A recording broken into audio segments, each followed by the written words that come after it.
ሰበር መረጃ እንጀራ ወዳዱና የአፍሪካ የዘር ግንድ ያለው ባካሪ ሳኛ ዛሬ ጥር 17 በሰላም ወደ ኢትዮጵያ ገብቷል። ባካሪ ሳኛ ወደ ኢትዮጵያ ሲገባ እንግዲህ ብዙ የጥበብ ሰዎችና ቲክቶክ ላይ ተጽዕኖ ፈጣሪዎች እሱን ተቀብለውታል። ከነዚህ መካከል የመድፉ ቀንደኛ ደጋፊ ድምፃዊ አስጊ ደንዲሾ፣ የኢትዮጵያው አሾ ስፒድ፣ ብሩክ ኒውስ፣ ቶማስ፣ ሌሎችም በርካታ የቲክቶክ ዝነኞች እና ተጽዕኖ ፈጣሪዎችም አንጋፋውን ተጫዋች ተቀብለውታል።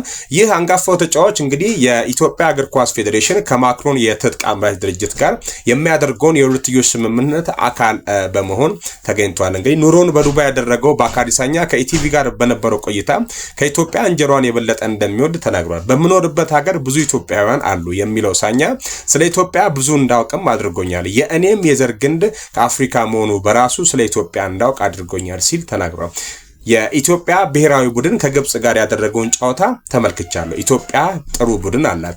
የዚህም አካል ሆኜ አዲስ አበባ መምጣቴ አስደስቶኛል ብሎ ባካሪ ሳኛ ይህን ተናግሯል። እንግዲህ ከኢቲቪ ጋር በነበረው ቆይታ ይህን መረጃ እንዲታያችሁት ሀሳብ አስተያየታችሁን ኮሜንት ሴክሽን ላይ አጋሩ።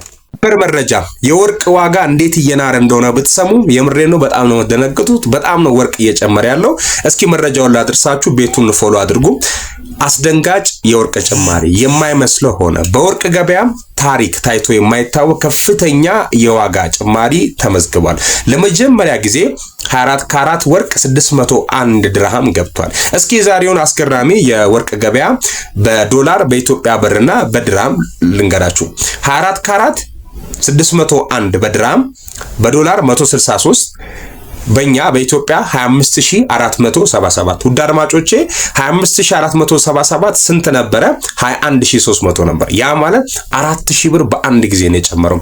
22 ካራት በድርሃም 556 በዶላር 151 በኢትዮጵያ ብር 23600 21 ካራት በድርሃም 533 ሲሆን በዶላር 145 በኢትዮጵያ ብር ደግሞ 22700 18 ካራት በድርሃም 457 በዶላር 124 በኢትዮጵያ ብር 19370 14 ካራት በድርሃም 356.7 በዶላር 97 በኢትዮጵያ ብር 15130 ምን እየተፈጠረ ነው? ገበያው እንግዲህ ባልተጠበቀ ፍጥነት በጣም እየጨመረ ነው። ፕሮግራም ላላችሁ፣ ሰርግ፣ ድግስ ነገር ላላችሁ እግዚአብሔር ይርዳችሁ፣ እግዚአብሔር ይርዳን። እንግዲህ በጣም አስፈሪ ነው። እስኪ ሀሳብ አስተያየታችሁን አጋሩኝ። ይህ የወርቅ ገበያ ምን እንዴት አያችሁት? ይህን መረጃ